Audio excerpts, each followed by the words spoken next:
সরকার তার আইন প্রয়োগ করে যতদূর যেতে হয় হবে, শুধু অ্যারেস্ট নয়, কনভিকশন করানো পর্যন্ত ক্লোজ মনিটরিং করার দায়িত্ব আমাদের থাকবে। একটা কথাই আমি বলে গেলাম, জিরো টলারেন্স। আর পার সার্কাস সহ যেখানে যেখানে বিগত দিনে এই ধরনের ঘটনা ঘটিয়েছেন, আপনারাও কান খুলে শুনে রাখুন, এটা আপনাদের শেষ ঘটনা। এরপরে আর কোনো এই ধরনের অ্যাকশন আমরা করতে দেব না। যদি করেন, আমার থেকে খারাপ কোনো পুলিশ মন্ত্রী হবে। নমস্কার। টিকি এবং টুপি উভয় পক্ষেরই ভাতা বন্ধ। একে বলে ধর্মনিরপেক্ষতা। ওই কিছু মানুষ আছেন না, খুব ধর্মনিরপেক্ষ সাজেন, গরুর মাংস খেয়ে, ওনারা শুকুরের মাংস খান না, ওতে খুব অ্যালার্জি ওনাদের। যাই হোক, নতুন মুখ্যমন্ত্রী মাত্র 9 দিন গেল, উনি কালকে বুঝিয়ে দিলেন এই যে সাম্প্রদায়িক স্বেচ্ছাচারিতা, পুলিশকে ইট মারা, তাড়া করা, এসব গল্প শেষ। এবার ওই প্লাস্টিকের যে লাঠিটা আছে ওইটা চলবে বেশি, কথা হবে কম।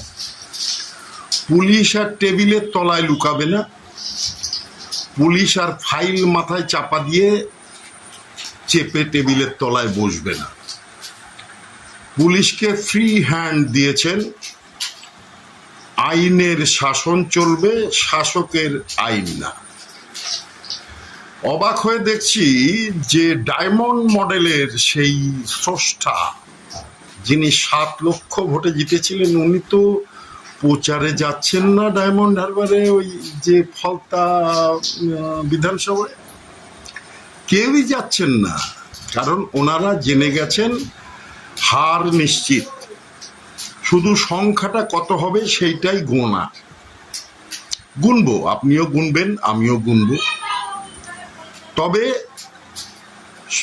বাংলার মানুষ যেটা চেয়েছিল যে আইনের শাসন, সেটা প্রতিষ্ঠা করার জন্যে মাননীয় শুভেন্দু অধিকারী মহাশয় উনি আপ্রাণ চেষ্টা করছেন।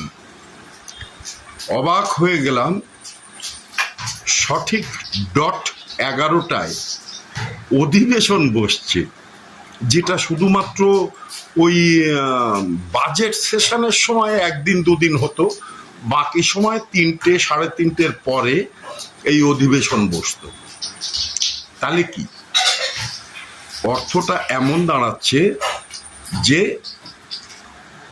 আইনের শাসন শুরু হচ্ছে এবং সময়ের মূল্য এই সরকার দিচ্ছে। জানি না আমার সাথে আপনারা একমত হবেন কিনা। আবার আর একটা বিষয় শুনলাম, কয়েকজন বলছেন যে সোনা কেনা বন্ধ, বিদেশে যাওয়া বন্ধ, তো নরেন্দ্র মোদী কেন বিদেশে যাচ্ছেন, 4 দিনের জন্য কেন বিদেশ সফরে গেলেন? ওনারা হয়তো জানেন না যে কোনো একটা চুক্তি সম্পন্ন করতে গেলে সেখানে উপস্থিত হতে হয়। নরেন্দ্র মোদী ইউএইর সাথে যে দীর্ঘমেয়াদী চুক্তিটা করেছেন আমাদের জ্বালানি সংকটে, তাদের সাথে যে চুক্তি অনুযায়ী তারা একটা হ্যাবক পরিমাণে তেল শুধু ভারতের জন্য সঞ্চিত রাখবে এবং তাদের নিজের খরচায় এই সঞ্চয়ের ব্যবস্থা তারা করবে। তো সেক্ষেত্রে তো উত্তর কি নতুন করে আর কিছু বলতে হবে কোনো শব্দবন্ধন দিয়ে?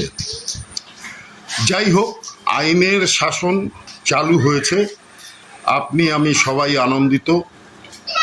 আগামী দিনে যে ভাবে শুরু করেছেন এই নতুন মুখ্যমন্ত্রী, ঠিক এইভাবে চলতে থাকুক। অগ্নিমিত্রা পল এবং দিলীপ ঘোষ মহাশয় এবং অন্যান্য যে মন্ত্রীকুল যারা এখনো অবধি মন্ত্রিত্ব নিয়েছেন, তাদের পদ তারা সামলাচ্ছেন। আশা করব আগামী যেসব পদ খালি আছে সেগুলো পূর্ণ হবে।